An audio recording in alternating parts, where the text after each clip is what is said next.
Greetings to all you creative people out there. Thank you for joining me today on my YouTube channel. This is Serena. I am filming a generic intro and maybe a generic outro because I have so many clips that I've made in the last month or so, and I don't know how I'm going to compile them. So I can't tell you in the intro what we're going to look at, but we're going to do some art fun. So let's get right to it. Okay guys, let's have some fun. Let's start out by talking about Kismet. Or Kismet, whatever. Serendipity. At my work, there are times when I manufacture some parts. And there are times when we have downtime. We don't have parts, the machine gets down, we have to wait for a while. And while I'm waiting, my artistic brain kicks in. And oftentimes I will come up with ideas for things that I want to try in art, but I'm not there to do it. Don't have my supplies, I can't do it. So what I do, next best thing, is I will take a piece of paper and I'll write down my ideas, bring them home. I write them all in a notebook so I have all my ideas. One of the things I thought of to do, I was inspired to do collage. And I wanted to do like some jungle animal type collage. I'm not going to do the whole thing today, but I want to do this demo kind of to show you that you can take just a few minutes to set yourself up for something so that you have it later on. And that's what I want to do. What I did this morning was I took this just plain craft paper. It's from Paper Bag. And these craft papers I kind of like. Sometimes you'll look out. This one's really smooth. Sometimes they have a very porous surface and it sucks everything right in. But this is very smooth. And this particular bag, which I can't get anymore. They changed the bags. They changed the brand over. But this particular bag, which I have a couple left of, has a tan that is warm on one side and cool on the other, which is really nice if you want to use it just by itself. So, look for materials that you can reuse. You don't have to always buy something. But anyway, what I did was I took this, and this morning I ran over it with FW acrylic ink, the Daler-Rowney acrylic ink, and this was the burnt sienna, and this was, I believe, the Indian black, or the black one anyway. So what I wanted to do, I was thinking about a jungle, and in the jungle you've got animals, you've got jaguars, you've got all kinds of tigers and things like that. And I said, boy, wouldn't it be nice to have like a base layer? And I could even use this as a base layer because some animals have like this kind of color to their skin or fur. But anyway, I thought, wouldn't it be nice to have a base layer and then take a brush, like a fan brush, and I have this nice hog fan brush, and wouldn't it be nice to just go over it, like dry brush over it, some textures that would be like fur, and then let it dry, and later on I could draw the animals and cut them out and just paste them on in collage. And what I saw as I was walking through the store the other day, here's the Kismet part, the serendipity, I found these temper paints. They're cheapy craft paints, but I'd like to highlight something for a change that is not very expensive, something that is within reach of, a lot of people, because we don't all have the budget to spend money on art supplies. They can be expensive, as we all know. So, keeping that in mind, I thought, what a great thing here. These are like colors of skin tones, but they're also colors of animals. So this was less than $4 in the craft section at Walmart. So let's go ahead and take a look. Of course, I think I opened it from the top earlier. Now these are not acrylic because, they're craft paints. They're meant to be used by kids and spilled on the rug and then cleaned up. So, of course, I'm struggling. I try to keep the box. That's why I'm trying not to break it, because I want to keep the box neat. But pull them out. Those are some nice colors for fur, right? So what I'm going to do is take some of these that I think might be complementary to the color I've already got down, and this is acrylic ink, so if I use tempera, which is water-based, over it, it will not pull up the color underneath. So let's go ahead and do that. I'm going to wet my brush a little bit here, and I'll start with the brown since I have a lot more of that, and I want to test this a little bit because I have to get kind of a dry brush on this. I don't want it too wet. Now it would be, it wouldn't make any sense to use the darkest one on there because you're not going to see it. But I want to use something a little lighter that might look, maybe, I don't know, this is not quite enough, light enough. Maybe I'll use this one. Okay, so let's go ahead and use this. I've had it sitting sideways, so I'm glad they put it in a, come on, focus. I'm glad they put it in a resealable container. Okay, that is quite wet. What I'll do is I want to just get a little bit of that. I just want to get it on the tip of my brush here. Just on the tip, see? Just that little bit on the brush. And let me go ahead and, that's what oh, it's too wet, too wet. See, I got too much water on the brush. So I'm going to dab some of the water off on a paper towel. And that's what I want, that streaky look. So let me see if I can experiment and do a little bit of a streaky look like this. See that? Need a little bit more practice to get a more even coat, but I can do another layer, right? This is experimenting. We're playing with paint. Let's wipe that off a little bit because it's too strong. Let's get some of this up here.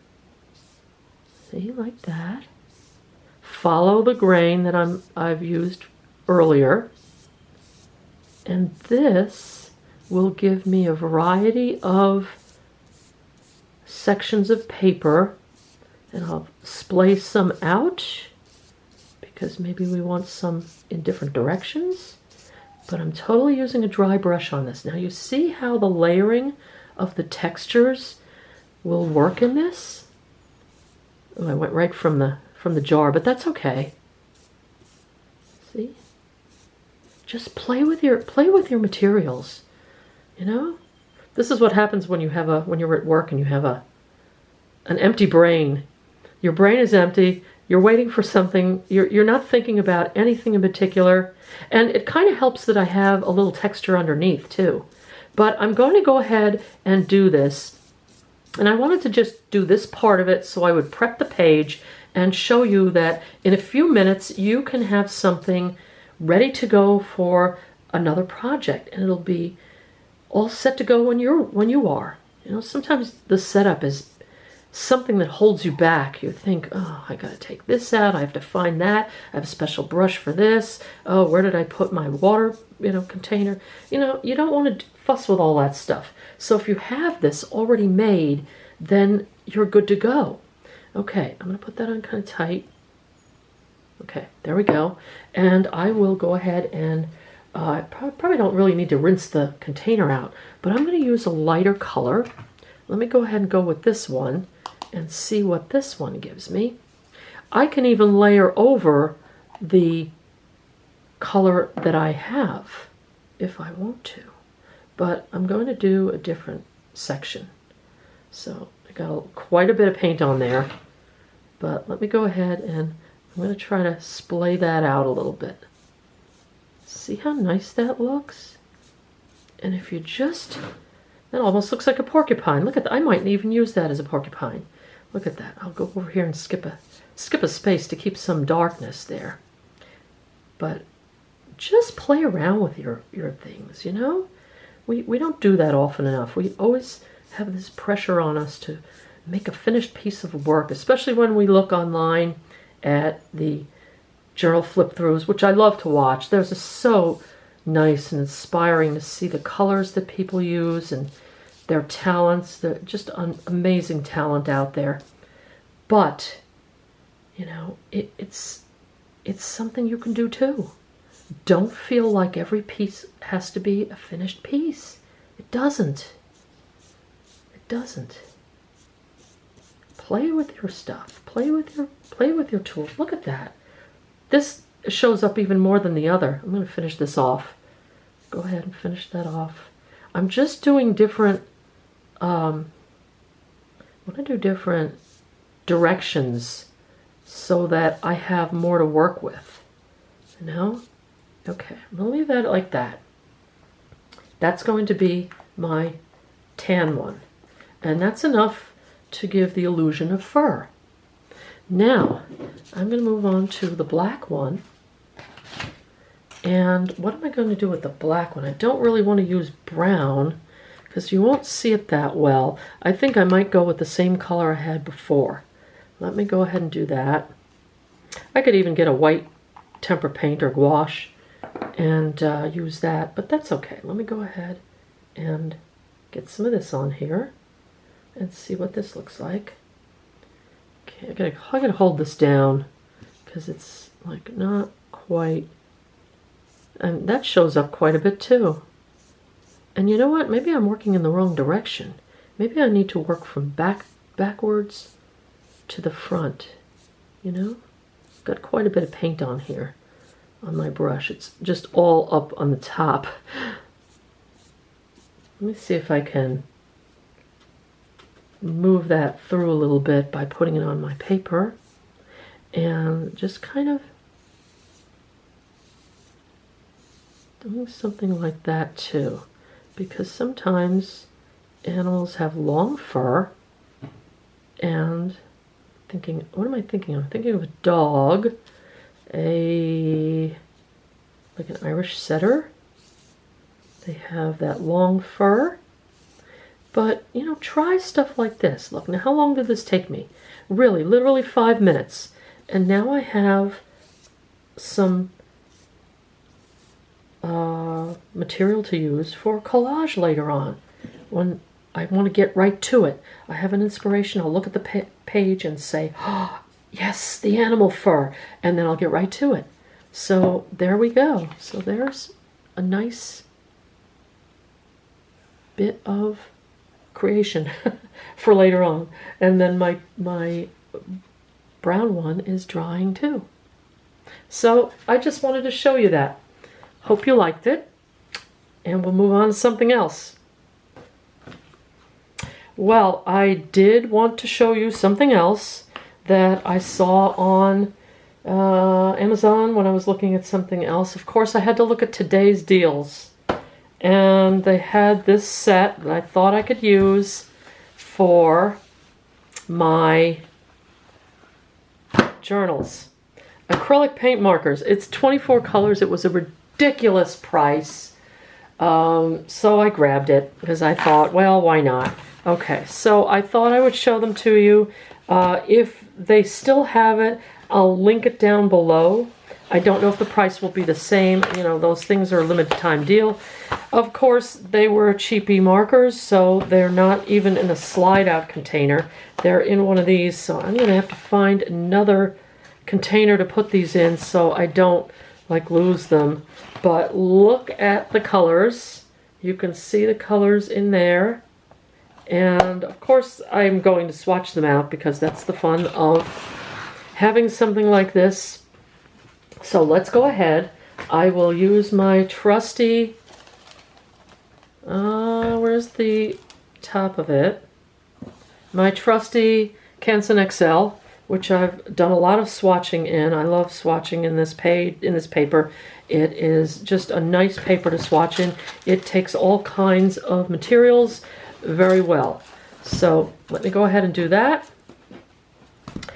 And we will start from one end and go to the other end. I'm trying to think of how I'm going to do this without... let me see if I can move these back a little bit. I'm in my studio here, and I've been working, not painting. I've been working last weekend, and I've got a mess everywhere. Okay, let's do this. I will kind of... let me see if I can push them out before I put them up on the ledge. Okay. Push them out. I don't want to lose their places because they're in a nice order. But these are nice. They have a, let's see if you can see that. They have a bullet tip, and then, or actually a finer tip, and then a bullet tip. So I'm going to, I guess, do both. So here's the fine tip. Oh no, what is that? That's the bullet tip? Oh, I think they mismarked it. Nope, this is the bullet tip. Wow. So they've got the fine looks almost the same as the bullet tip on that one. Maybe they're all like that, but it doesn't matter. For the price I paid, these are, this is a nice set for $24. This is not, as you've noticed, not like a, what shall I say, like a Posca, where you have to, well, see, the bullet almost looks the same as the fine tip, where you have to shake it up and press it to get it started. So these are right out of the container. See, there's the fine tip. I just think they're just, okay, there. If I use it more upright, it will show you that it's a fine tip. But they're very juicy. Wow. They're not dry at all. Of course, I'm 3 markers in. Let's hope that I'm not going to sabotage myself. Here we're getting to the kind of lighter colors. I'll try to go through quickly and maybe speed up the, what I should do is make it closer. Zoom that in a little bit. There we go. So you guys can see it. The only trouble I have with that is since I can't see the image in my screen very well, I wind up going off the page. And I'm talking about what I'm doing and you can't see what I'm doing. So that's very, very frustrating for you guys. Okay. It's a nice peachy color. I guess I don't really need to do both swatches. You can kind of see the color, but I may as well try them just to see, out of curiosity, what I've got here. And if there's anything that is kind of leaking, you know, or leaking or more out of ink. A lot of times you'll get markers and they'll be out of ink, and then you'll be like, oh, really, really annoying. But this is nice that it has a fine tip. I wish it was a little finer, that's all. Because, you know, if you want to do any writing in your journals, in your mixed media journals, or your art journals, you kind of want a fine tip to write with. And I think what I'll do after this is, I have some water here. Why not just test it and see how waterproof these are? Because I'm wondering how they're making this acrylic ink. Now I'm running to the end of the page. See, this is what I didn't want to do and run off screen. But fortunately I caught it. I just want to see how waterproof this is. I wonder if they mixed the acrylic with another thing like ink or another, I don't know, another chemical, who knows. All these things come from overseas, or a lot of them do. So you never know. They have different laws than we have as far as what chemicals can be used. That is a nice blue. Did I do this one or this the new one? Oh, I lost track. Is it a new one? That's the same one. Okay. Well, we'll find out at the end if I don't have 24. If I have 23, I must have skipped one. It's a nice kind of midnight bluish purple. You know, it's funny, of all the supplies I use and gravitate toward, I've never gotten into markers per se. I mean, I'll use them for this, but I've never gotten into like doing a picture in markers. I just never thought that it was, I don't know, controllable, and you have the bleeding through issue, and then are they light fast? It's a whole can of worms there. I don't know what these are supposed to be. Are these supposed to be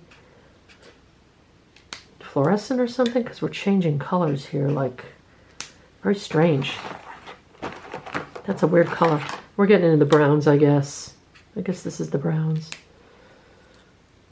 Browns and neutrals. But a nice assortment. Some of the colors, I don't really see a bright red there. But, you know, hey, listen, you know, for the money, this is going to give me enough choice. And I'm getting to the end, and I'm trying to see what I've got. I've only got 4 left, so if I can pull those out a little bit. Gray, kind of a dark gray.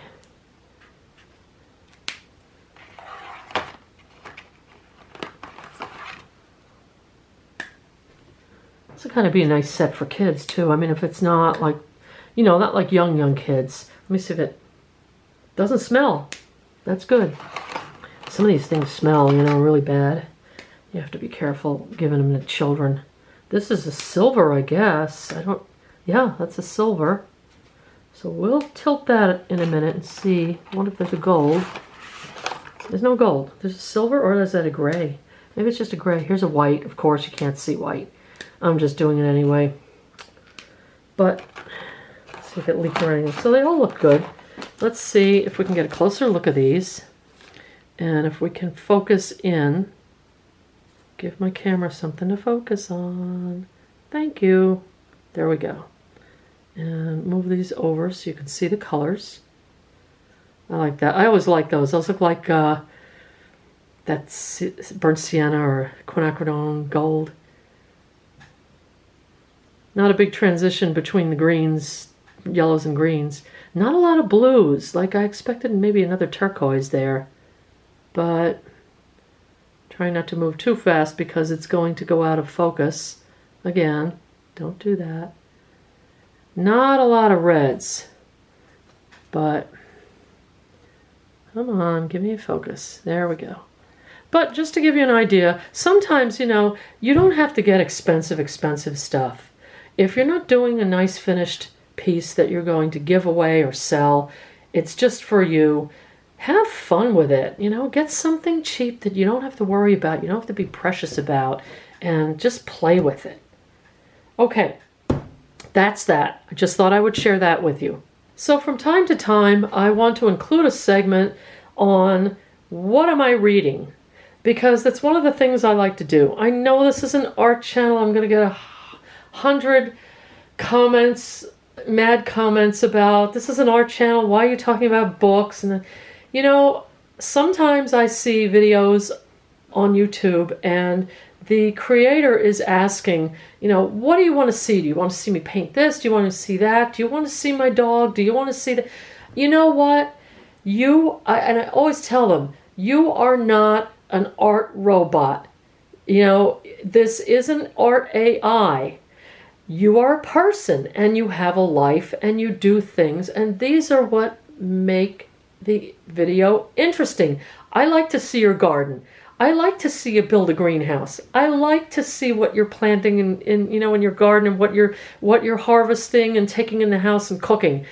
It makes it interesting. It's not the whole video. Most of your video is art, and that's why I watch it, but it's a little tidbit of something else. So I'm going to be including a little bit about what I'm reading if I have a book that I'm reading or that I'd like to share with you from time to time. It's not going to be every video, but it's going to be from time to time. And this segment is going to be for you Downton Abbey fans who may remember an episode when Matthew was still around and he was confronting Mary at night in the yard, in the gardens there, about why she had a little thing going on with the Turkish diplomat who came to visit their house. And she said, well, I don't know. He says, why did you do it? And she says, I don't know. She says, you know, gives him a couple of excuses and says, I'm, you know, Tess of the D'Urbervilles to your whatever. And I had no idea what she was talking about. I knew it was a book. I knew it was a classic book, but I had never read it. So I picked up a used copy of Thomas Hardy's Tess of the D'Urbervilles. And now that I'm reading it, I'm almost all the way done. It's making more sense as to what she referred to when she was saying that I am Tess. So reading is good. You know, you get out of school, you don't have to read because you have to anymore. You can read because you want to. So I've been reading this, you know, little bits and pieces. I'm almost done. It's been very enjoyable. It's kind of written, I guess it was written in the late 1800s. It's kind of written in kind of Old English. No, I don't mean Old English like Shakespeare. I mean like they would use words like, you know, I went on to the turnpike, where we would have a turnpike these days, but it's not like the Pennsylvania Turnpike where it's a highway going, you know, 70 miles an hour. It was a road. So you can extrapolate that a turnpike means a road, but they're using those old words, which I kind of like. It's kind of quaint for that reason. But I'm really enjoying it. I have my bookmark in here that I have a pen pal in another country, and we write to each other, and she has kindly sent me a nice crafty bookmark that she made herself, and I really cherish that. You know, I cherish things that people make. I always liked when my kids made a Mother's Day card rather than buying one. It always meant so much more. You know, doesn't it make so much more doesn't it give so much more meaning to you when someone takes the time to make something and makes it specifically for you? She knew I liked cats, and she wrote my name on it. You know, I just think that's very nice. I'm very glad she did that. It's a beautiful bookmark, and I use it all the time. But I thought you would like to know what I was up to, other than doing art and building my studio and so forth. So I gave you a little bit of a preview of what this set is like, and I wanted to ask you all a question. I have a number of video clips that I have made over the last month or so when the weather was kind of bad, and I just haven't put them together. I haven't had time to edit and so forth. One of them is from a Temu order. I had a credit with them, so I wanted to use it before these, what shall I call them? I'm going to leave a little white space to write it here, but before they took place, and you know, because I wasn't going to order after that. So I want to know if, now that most of us are probably not shopping there anymore because of those, I want to know if you want me to bother to put it out there and post it, or is it just like old news? So let me know in the comments below if you want me to go ahead and put in the clip of the Temu order. It's a decent clip. It's a long clip. And I'd also like to know if you have changed your shopping, if you have previously shopped at Temu or Alibaba or those kind of places that now have those restrictions, and maybe you're afraid to order from them, or have you ordered and gotten hit with one of those? So just let me know in the comments. I'd be curious to know, and I think other viewers would like to know other people's experiences with those companies as well. La la la la la la la. Oh, hello, Mr. Bear. Well, hi. Didn't you come out nice? Well, you look nice too. You are going to make a great collage piece. Why, thank you. I know my person had fun making me. Yes, didn't she? And it didn't cost a lot, and she used some things that she already had, like paper bags and some ink. And look how nice we look. We're going to have so much fun when she puts us down on Collage. Oh, I can't wait. Oh, boy. So thanks for joining me today. I hope you got something out of this video and you enjoyed it. Once again, as usual, hit that thumbs up if you liked the video, and subscribe if you're not a subscriber. Both of those are low or no cost ways to help out my channel. And leave me a comment below. I'd like to know what you think, what you liked in the video and what you didn't like in the video. So I will see you next time, but until then, keep creating and keep painting, drawing, doing fun art stuff. Bye for now.